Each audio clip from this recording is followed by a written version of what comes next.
একটা ভ্যান শুধু 3 চাকার একটি যান নয়, এটি ছিল একটি পরিবারের স্বপ্ন, একটি মায়ের শেষ ভরসা, 3 ভাইয়ের দুবেলা খাবারের নিশ্চয়তা। বাবাকে হারানোর পর যখন সংসারটা ভেঙে পড়েছিল, তখন মাত্র 13 বছর বয়সী শাহাদত হোসেন নিজের শৈশবকে বিদায় জানিয়ে কাঁধে তুলে নিয়েছিল পুরো পরিবারের দায়িত্ব। রোদে পুড়েছে, বৃষ্টিতে ভিজেছে, তবুও থামেনি। এনজিও থেকে 65,000 টাকা ঋণ নিয়ে কিনেছিল একটি ভ্যান।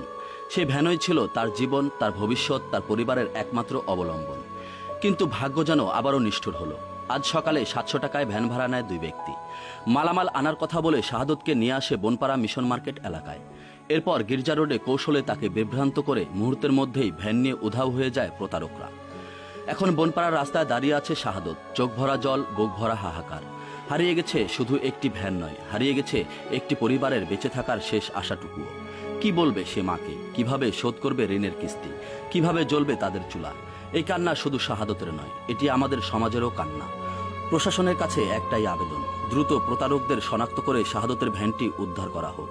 আর সমাজের মানবিক ও বিত্তবান মানুষদের প্রতি আহ্বান, আসুন এই পিতৃহীন কিশোরের পাশে দাঁড়াই। কারণ একটি হাত বাড়িয়ে দিলেই হয়তো আবারও ঘুরতে শুরু করবে সেই 3 চাকার ভ্যান, আর বাঁচবে একটি অসহায় পরিবার। কাউসার হাবিব, সজাগ নিউজ।